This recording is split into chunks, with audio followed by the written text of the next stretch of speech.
മലയാളത്തിന്റെ താരരാജാവിന് 64-ാം പിറന്നാൾ. മുൻഗാമികളും പിൻഗാമിയുമില്ലാത്ത നടന വിസ്മയം ഒരിക്കലും മറക്കാത്ത മലയാള സിനിമ ഉള്ളിടത്തോളം കാലം മലയാളി മറക്കാത്ത പേരാണ് മോഹൻലാൽ. വിശ്വനാഥൻ നായരുടെയും ശാന്തകുമാരുടെയും പുത്രനായി 1960 മെയ് 21-ന് പത്തനംതിട്ട ജില്ലയിലെ ഇലന്തൂരിലാണ് ജനനം. തിരുവനന്തപുരത്തുള്ള മുടവൻമുകളിലെ തറവാട്ട് വീട്ടിലായിരുന്നു മോഹൻലാലിന്റെ കുട്ടിക്കാലം.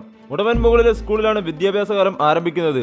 തുടർന്ന് തിരുവനന്തപുരം മോഡൽ സ്കൂളിലും MG കോളേജിലുമായി പഠനം പൂർത്തീകരിച്ചു. മോഹൻലാൽ ആദ്യമായി അഭിനയിച്ച സിനിമ തിരനോട്ടമായിരുന്നു. ലാലിന്റെ സുഹൃത്തുക്കളുടെ തന്നെ നിർമ്മാണ സംരംഭമായ ഭാരത് സിനിമ ഗ്രൂപ്പാണ് ഈ ചിത്രം നിർമ്മിച്ചത്. മോഹൻലാൽ ഈ ചിത്രത്തിൽ ഒരു ഹാസ്യ കഥാപാത്രത്തെയാണ് അവതരിപ്പിച്ചത്.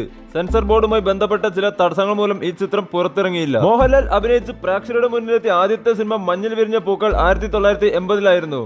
ആദ്യ ചിത്രം പുറത്തിറങ്ങുമ്പോൾ മോഹൻലാലിന് 20 വയസ്സായിരുന്നു പ്രായം. ആ ചിത്രത്തിൽ വില്ലൻ വേഷമായിരുന്നു മോഹൻലാലിന്. ശങ്കറായിരുന്നു മോഹൻലാലിന്റെ ആദ്യ ചിത്രത്തിൽ നായക കഥാപാത്രത്തെ അവതരിപ്പിച്ചത്.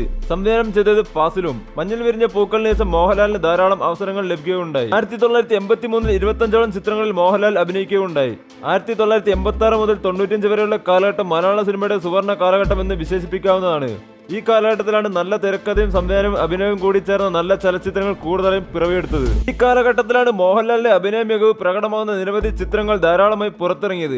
ഈ കാലഘട്ടത്തിൽ മികച്ച സംവിധായകരോടൊപ്പവും മികച്ച തിരക്കഥാകൃത്തുക്കളോടൊപ്പവും പ്രവർത്തിക്കാൻ മോഹൻലാലിന് സാധിച്ചു. മലയാള ചലച്ചിത്ര വേദിയിൽ മോഹൻലാലിന്റെ മികച്ച വർഷങ്ങളിൽ ഒന്നാണ് 1986. ഈ വർഷത്തിൽ പുറത്തിറങ്ങിയ TP ബാലഗോപാലൻ MA എന്ന സത്യനന്ദിക്കാട് സംവിധാനം ചെയ്ത ചിത്രത്തിലെ അഭിനയത്തിന് മോഹൻലാലിന് ആദ്യമായി മികച്ച നടനുള്ള കേരള സംസ്ഥാന സർക്കാർ പുരസ്കാരം ലഭിക്കുകയുണ്ടായി. പിന്നീട് പുറത്തിറങ്ങിയ രാജാവിന്റെ മകൻ എന്ന ചിത്രം മോഹൻലാലിന് ധാരാളം ആരാധകരെ നേടിക്കൊടുത്തു. ഈ ചിത്രവും വൻ വിജയമായിരുന്നു. ഈ ചിത്രം മൂലം മോഹൻലാൽ മലയാള സിനിമയിലെ സൂപ്പർ സ്റ്റാർ പദവിയിലേക്ക് ഉയർന്നു. മോഹൻലാൽ ഒരു അധോലോക നായകന്റെ വേഷം കൈകാര്യം ചെയ്ത ഈ ചിത്രം സംവിധാനം ചെയ്ത് തമ്മി കണ്ണദാനമായിരുന്നു. ഇതേ വർഷം തന്നെയാണ് മാനസിക നില എത്തിയ യുവാവായി താളവട്ടത്തിലൂടെ എത്തിയത്. മലയാളത്തിന് പുറമെ തമിഴ്, ഹിന്ദി, തെലുങ്ക്, കന്നഡ തുടങ്ങിയ ഭാഷകളിലുള്ള ചിത്രങ്ങളിൽ ലാൽ അഭിനയിച്ചിട്ടുണ്ട്.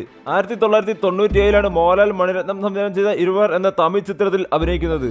ഈ ചിത്രത്തിൽ MGRന്റെ വേഷത്തിൽ അഭിനയിച്ചു. ഐശ്വര്യ റായിയുടെ ആദ്യ ചിത്രമായിരുന്നു ഇത് എന്നത് ചരിത്രം. ഇതിനുശേഷമാണ് മോഹൻലാൽ മലയാള ഭാഷേതര ചിത്രങ്ങളിൽ ശ്രദ്ധേയമാകുന്നത്. ബോളിവുഡ് ചിത്രമായ കമ്പനി എന്ന ചിത്രത്തിൽ 2002-ൽ അഭിനയിച്ചു. 2007-ൽ പുറത്തിറങ്ങിയ ഹിന്ദി ചിത്രമായ രാംഗോപാൽ വർമ്മയുടെ ഷോലയുടെ പുതിയ പതിപ്പായ ആഗിലെ ഒരു പ്രധാന കഥാപാത്രമായി അഭിനയിച്ചത് മോഹൻലാലാണ്. 2009-ൽ കമൽഹാസനോടൊപ്പം തമിഴിൽ ഉന്നയിപ്പൊല്ലൊരുവൻ എന്ന ചിത്രത്തിലും ലാൽ അഭിനയിച്ചു.